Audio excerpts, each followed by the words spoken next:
Hi everyone, welcome to this English learning journey. We have been learning English tenses nearly for 1 month, and today we are going to learn another tense in the sequence. But before we start our journey, I would like to have your attention over some sentences which I have written over this board. So please listen them carefully while I am speaking, and also look and recognize to find out the tense which I have used in these sentences. My friend met me yesterday. He informed me that he had left his old job and he had shifted to Mumbai. I asked him why he had quitted his job. In his reply, he told me that he had got a better job there and he had also bought a decent house in Mumbai. I congratulated him for the new job he had got. And then we remembered the school days which we had spent together. Now, try to find out the tense which I have used in these lines. Can you? No? Okay. Friends, I have used perfect past tense. And yes, today we are going to learn perfect past tense. So, stay tuned with me, watch the video till the end, and yes, please share, subscribe and like this video.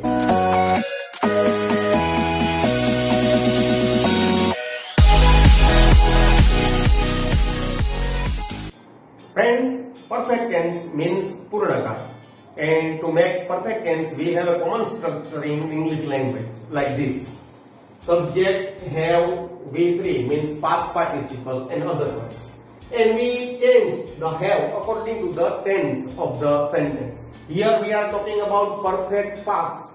So we use had instead of have in the sentence. Now the structure is like this. Subject, had, V3 and other words. V3 means past participle. Friends, past perfect tense मतलब पूर्ण भूतकाल.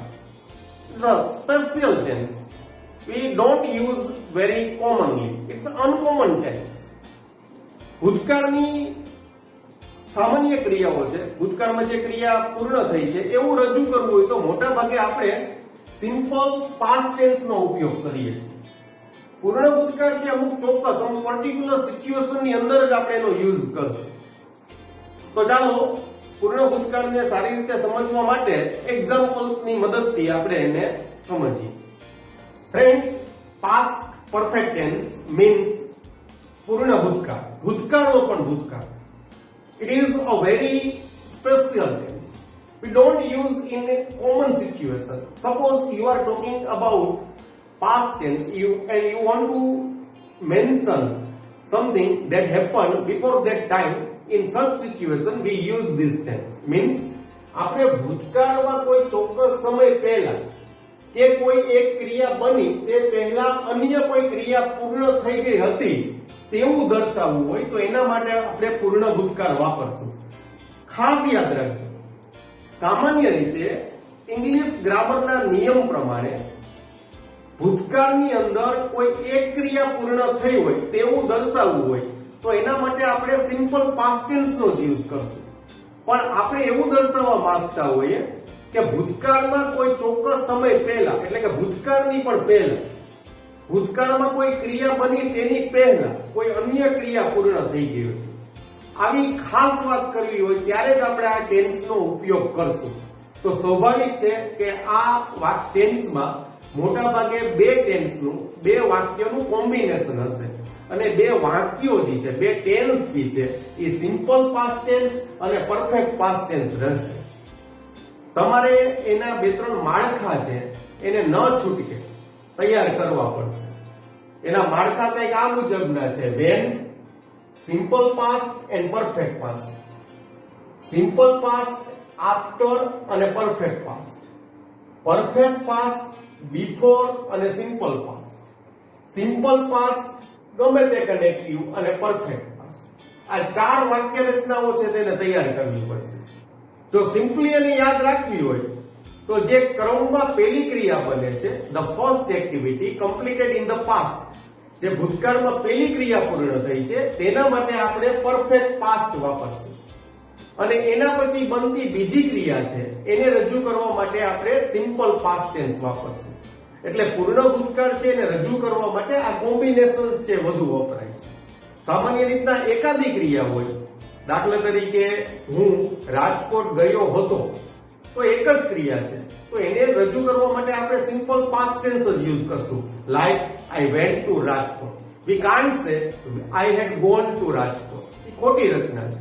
પણ જ્યારે આપણે બે ક્રિયાઓની વાત કરતા હોય અને ભૂતકાળની બે એકબીજા પછી પૂર્ણ ક્રિયાઓની વાત કરતા હોય, આપણે એવું કહેવા માંગતા હોય, એવું દર્શાવવા માંગતા હોય કે ભૂતકાળમાં કોઈ ક્રિયા બની તેની પહેલા કોઈ ક્રિયા પૂર્ણ થઈ ગઈ હતી, ત્યારે આપણે કાળનો ઉપયોગ કરશું અને એની અંદર હંમેશા આ બે ક્રિયાઓ આવશે અને આ બંધારણો છે એનો યુઝ થશે. આપણે એને ઉદાહરણના માધ્યમથી વધુ સારી રીતે સમજીએ. ફ્રેન્ડ્સ, થોડાક એક્ઝામ્પલ્સ મેં બોર્ડ ઉપર લખ્યા છે, એના માધ્યમથી આપણે પહેલો ઉપયોગ છે એને સારી રીતના સમજીએ. Once again I tell you, પૂર્ણ ભૂતકાળ જે છે એ ભૂતકાળની કોઈ ક્રિયા પૂર્ણ થઈ તેની પહેલા કોઈ ક્રિયા પૂર્ણ થઈ ગઈ હતી તેવી વાત કરવા માટે આ કાળ વપરાશે. કોઈ એકમાત્ર ક્રિયા માટે આ કાળ વપરાતો નથી. એટલે સ્વાભાવિક છે કે આ ટેન્સના વાક્ય રચનામાં સેન્ટેન્સની અંદર બે સેન્ટેન્સનું કોમ્બિનેશન હશે જે આ રીતના હશે. We had returned to our hotel before the sun set. સૂર્યાસ્ત થયો તે પહેલા અમે હોટલે પરત ફર્યા હતા. Now look at this example and try to understand it. સૂર્યાસ્ત થયો એ ભૂતકાળની એક વાત છે અને તેની પહેલા આપણે હોટલે પાછા આવી ગયા હતા. તો આવી રીતના ભૂતકાળમાં એકબીજા પછી પૂર્ણ થતી બે ક્રિયા છે અને એમાં પહેલી પૂર્ણ ક્રિયા છે હોટલે પાછા ફરવાની, એને રજૂ કરવા માટે આપણે પૂર્ણ ભૂતકાળ વાપર્યો છે અને ભૂતકાળની બીજી ક્રિયા છે એના માટે આપણે સિમ્પલ પાસ્ટ ટેન્સ વાપર્યું છે. એટલે આવી રીતના જ્યારે ભૂતકાળમાં એકબીજા પછી પૂર્ણ થતી બે ક્રિયાઓ આપેલી હોય અને એમાંથી પહેલી ધ ફર્સ્ટ કમ્પ્લીટેડ એક્ટિવિટી એને દર્શાવવા માટે આપણે પૂર્ણ ભૂતકાળ વાપરશું. Now let's go to the second example. The train left the station after the guard had blown the whistle. ગાર્ડે વિસલ મારી, વિસલ આપી પછી જ ટ્રેન છે એને સ્ટેશન છોડ્યું. તો અહીંયા પણ બે ક્રિયાઓ છે. સૌપ્રથમ ગાર્ડ છે એ વિસલ આપશે અને પછી ટ્રેન છે એ સ્ટેશનને છોડશે. So you can understand easily that there are two activities completed one after another. પહેલી જે ક્રિયા પૂર્ણ થઈ છે એ છે the guard had blown the whistle. એટલે એના માટે આપણે પરફેક્ટ પાસ્ટ ટેન્સ નો ઉપયોગ કર્યો છે. and the train left the station એને આપણે સિમ્પલ પાસ્ટ ટેન્સ થી દર્શાવીએ છીએ. he told me that he had left the job. એને મને જણાવ્યું કે તેને નોકરી છોડી દીધી હતી. તો સૌપ્રથમ he had left the job પહેલી ક્રિયા અને તેને તમને જણાવ્યું કે બીજી ક્રિયા. તો આવી રીતના બે ક્રિયાઓનું કોમ્બિનેશન છે, ભૂતકાળની એકબીજા પછી પૂર્ણ થતી બે ક્રિયાઓનું કોમ્બિનેશન છે, એને આપણે આ કાળના માધ્યમથી રજૂ કર્યું છે. એઝ યુઝ્યુઅલ સિમ્પલી જે પ્રથમ પૂર્ણ ક્રિયા છે એના માટે આપણે પૂર્ણ ભૂતકાળ વાપર્યો છે અને એના પછીની ક્રિયા છે he told me એને પછી મને કીધું એના માટે આપણે સિમ્પલ પાસ્ટ ટેન્સ વાપર્યો છે. I could not know why he had come late. મને ખ્યાલ ન આવ્યો કે તે મોડો શું કામ આવ્યો હતો. તો પહેલી ક્રિયા છે મોડો આવવાની અને પછી આપણે ખ્યાલ કર્યો તેની. તો આવી રીતના ભૂતકાળની એકબીજા પછી બે બનતી ક્રિયા છે એમાં પહેલી ક્રિયા જે બની છે એના માટે આપણે પરફેક્ટ પાસ્ટ ટેન્સ નો યુઝ કર્યો છે અને બીજું જે સેન્ટેન્સ છે એના માટે આપણે સિમ્પલ પાસ્ટ ટેન્સ નો યુઝ કર્યો છે. Next example, the thief took the police to the place where he had hidden the stolen things. ચોર પોલીસને તે જગ્યાએ લઈ ગયો કે જ્યાં તેણે ચોરેલી વસ્તુઓ છુપાવેલી હતી. Now try to understand this sentence. ચોરે જે વસ્તુઓ છુપાવી હતી એ પહેલા નંબરની ક્રિયા. અને પછી પોલીસને તે ત્યાં લઈ ગયો, એ બીજા નંબરની ક્રિયા. બે ક્રિયા છે પાસ્ટ ટેન્સની છે.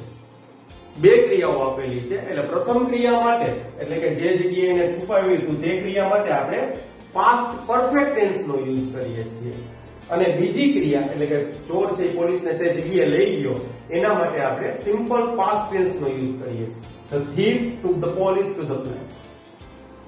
Last example, all the rivers had dried up before the summer started. ઉનાળો શરૂ થયો તે પહેલા બધી જ નદીઓ સુકાઈ ગઈ હતી. તો વાક્ય છે એને ધ્યાનથી સમજો. ભૂતકાળની બે ક્રિયાઓ છે, એકબીજા પછી પૂર્ણ થાય છે.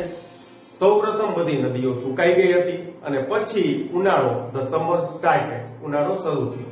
તો એને આપણે દર્શાવવા માટે પ્રથમ પૂર્ણ થતી ક્રિયા એટલે કે નદીઓ સુકાઈ ગઈ હતી તે વાક્યને આપણે પરફેક્ટ પાસ્ટ ટેન્સની મદદથી રજૂ કર્યું. all the rivers had dried up.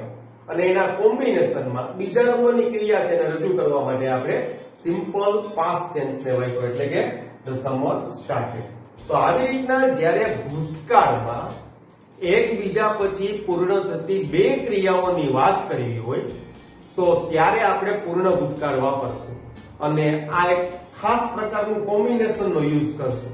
તેની સાથે આપણે બીજા નંબરની ક્રિયા છે એને રજૂ કરવા માટે સિમ્પલ પાસ્ટ ટેન્સ વાપરશું.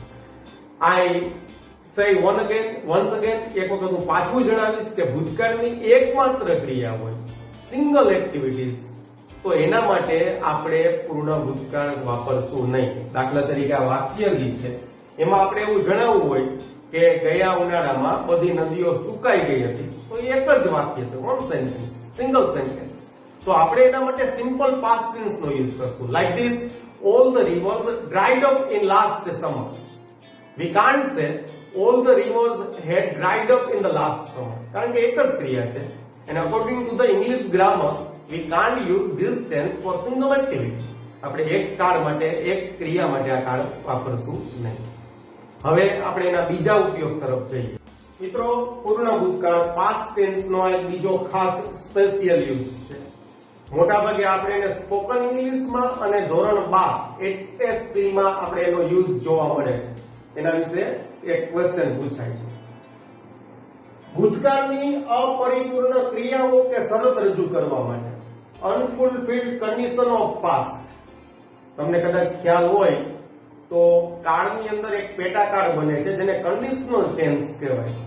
એના વિશે આપણે એક અલગથી વિડીયો બનાવશું અને ખૂબ સારી રીતે સમજશું. પણ અત્યારે પૂર્ણ ભૂતકાળમાં એનો એક યુઝ આવે છે તો આપણે અહીં શીખીએ.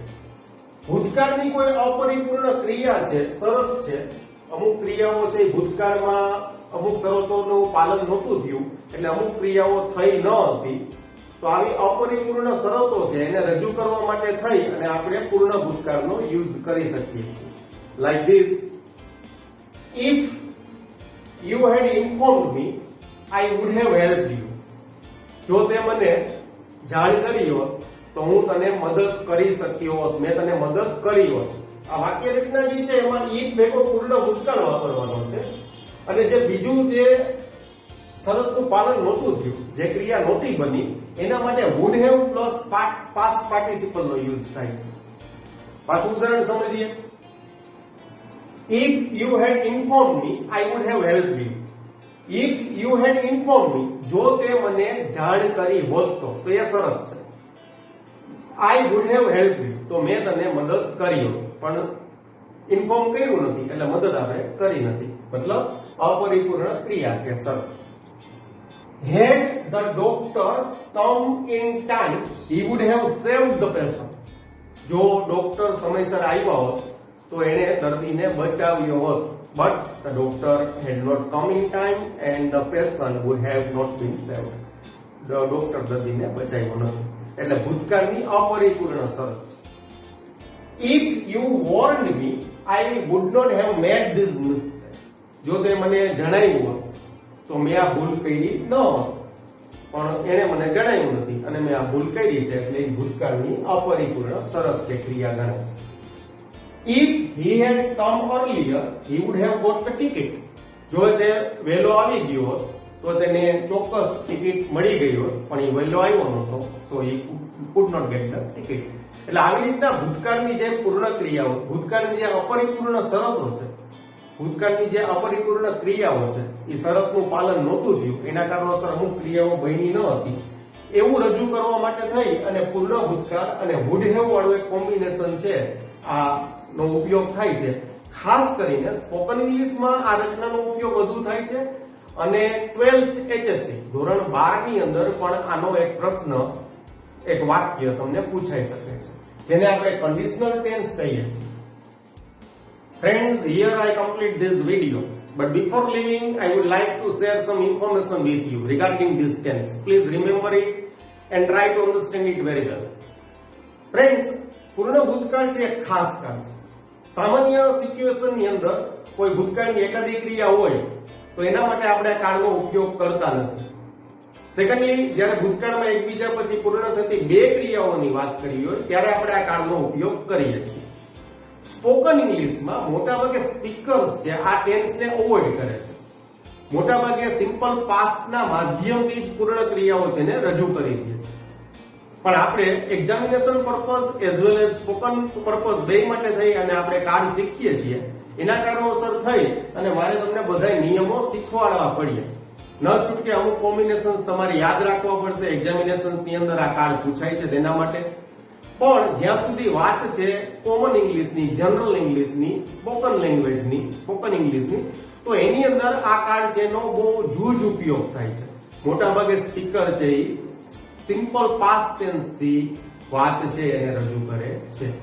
સો I hope you must understand the concept of past tense and you try your best to understand this tense.